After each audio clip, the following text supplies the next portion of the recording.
Okay. Happy birthday to you. Happy birthday to you. Happy birthday dear Neil. Happy birthday to you. Hooray!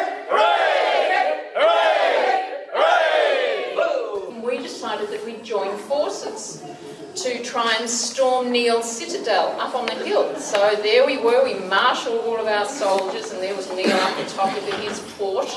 And we valiantly stormed the hill, and then Neil controlled the weather as well. And a cyclone came and blew all of our soldiers down the hill. That was a rare example that Pam talked about, but normally Neil liked to have one or other of us on side, if possible, so that he was in a position of strength. And, our brother is a lovely man, and we're looking forward to sharing in his retirement and enjoying life from here on. He was a collector of things, so on Neil's many forays around the neighbourhood, it was a very free life, especially as Neil, who was not a love of being the world's best student, and he used to say studying on his door, and then Mum would open the door sort of several hours later and the window would be open and Neil was long gone. But from Neil's travels, weird and wonderful things used to be brought back to the house, people's junk that was, recreated. It was a creative childhood, I guess. Congratulations, Neil, on your retirement. Thanks, mate. And I'm just sorry you couldn't make the decision to stop playing baseball. Yeah, but shit happens, eh? My friendship with Neil's been maybe 20 or more years also. We also got the email to get here at 11:30. Yes! And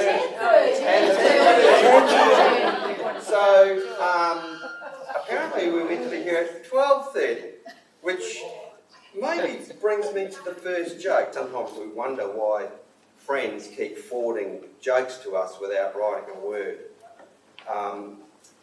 And then this person goes on to explain that when you're very busy but still want to keep in touch with your friends, guess what you do? You forward jokes, you forward emails.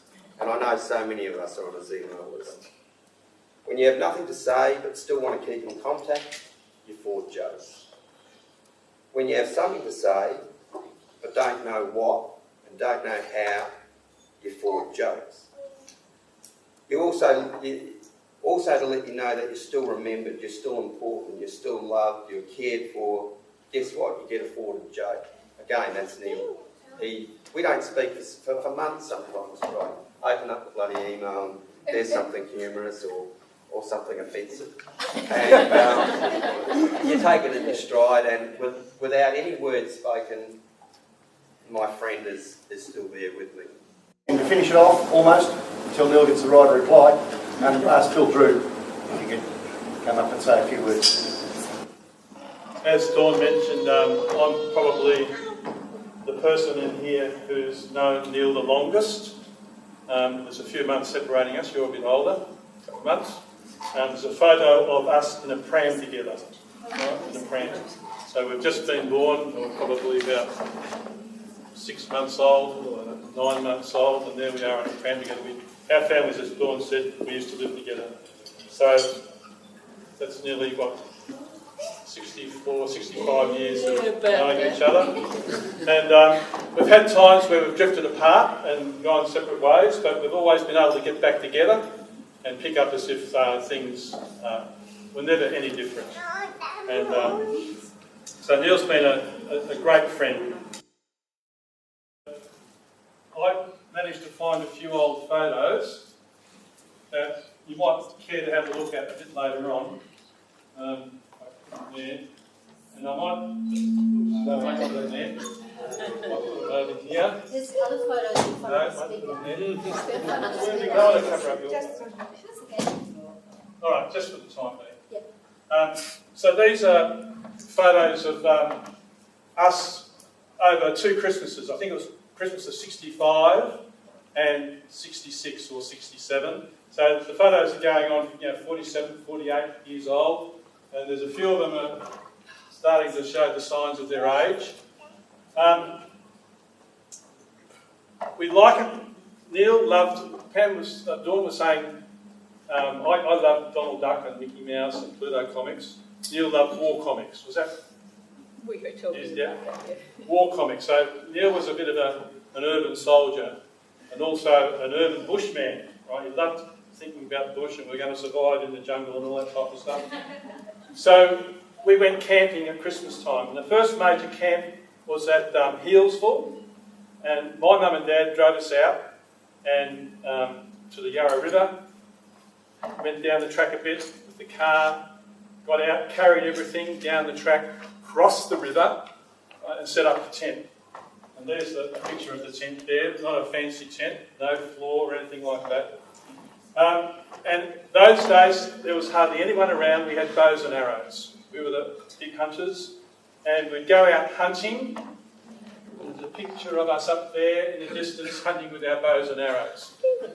And believe it or not, Neil got one. He got a rabbit. And there's a picture of Neil with his bow and arrow and a rabbit he's killed. Later on that week, we were doing a bit of fishing, and we happened to catch 2 fish and 2 eels. Now, that's that photo there. You'll find that Neil's wearing a black fishnet see-through top. And in his left hand, he's holding up the fish. And in his other hand, he's got the eel. And I'm sort of the mirror image of that. And I've also got that same top. I don't know how we both had the same top. But we look quite fit and healthy there. Anyway, we actually decided to, if they sacrificed their lives, we may as well have a go at eating them. So someone had told us that you had to get how to skin the eel and then to soften it up by boiling it. So we got the billy out, chopped it up, boiled it up, then we fried it. And I don't think we finished the meal. We didn't like it that much. Anyway, so we're right on the banks of the Yarra. The next day it rained and rained and rained. So we stayed inside the tent most of the time, and then night fell. So we're settling down, and then after a while there were some voices and some torches flashing on the walls of our tent. And people were calling out to us. It was Mum and Dad, my mum and dad. And they were worried because of the heavy rains. They thought we might have got washed away. So we were still alive. So we ferried Mum over the river. And night time, so we got the fire going again. And then we decided to give her a cup of tea. So we get the billy out, boil up the cup of tea. She has the first sip and spits it out. It's the worst cup of tea she ever had because it still had the eel stuff. I think Neil made the cup of tea. So that's all that. Oh yes, there's a picture of a koala there. We had never heard a koala before. So a couple of nights previously we heard this grunting in the bush in the night time. And we were terrified. We thought it was wild pigs, wild boars. So we were up all night with our bows and arrows and daggers or whatever to make sure nothing came under the tent within our floors. And then later on we discovered the koala out there, and that's the photo of the koala. But he said, okay, fine, I'll suck it up when I was bet on. Thanks, Pete. The excuse for all of this was to get all my like-minded friends together in one place. And as I look around, I'm absolutely amazed that I have the quality of friends that I have. I've married the most gorgeous girl. I have wonderful sisters. I have wonderful daughter, son-in-laws, daughter, son-in-laws, and another one over the back. Jeremy sends his apologies. He's in Cambodia. Russell, Dr. Russ is on call at Canberra Base Hospital. but I look at each and every one of you and I see what I would like, and that is dedication to what you believe in, generosity of spirit, and you've all shown me absolute heaps of that.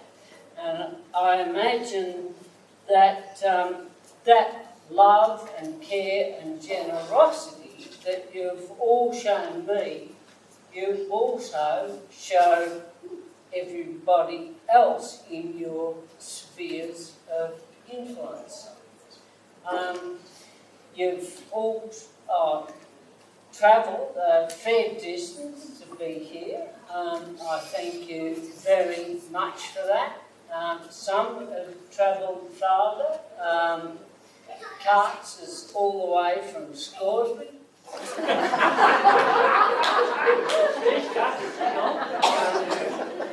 Jack and I from Nowra. Dan's come from Kuala Lumpur, especially to see me, haven't you, Dan? Yeah, so it's all good. It's all good.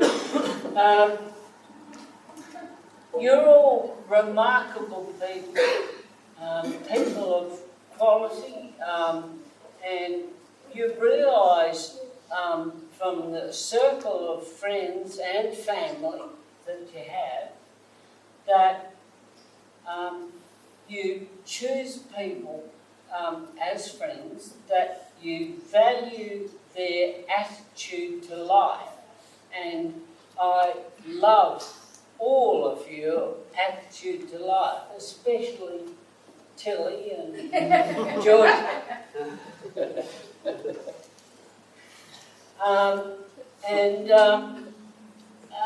Without further ado, I'd like to propose a toast to all of you for being who you are and for being my friends. So, cheers.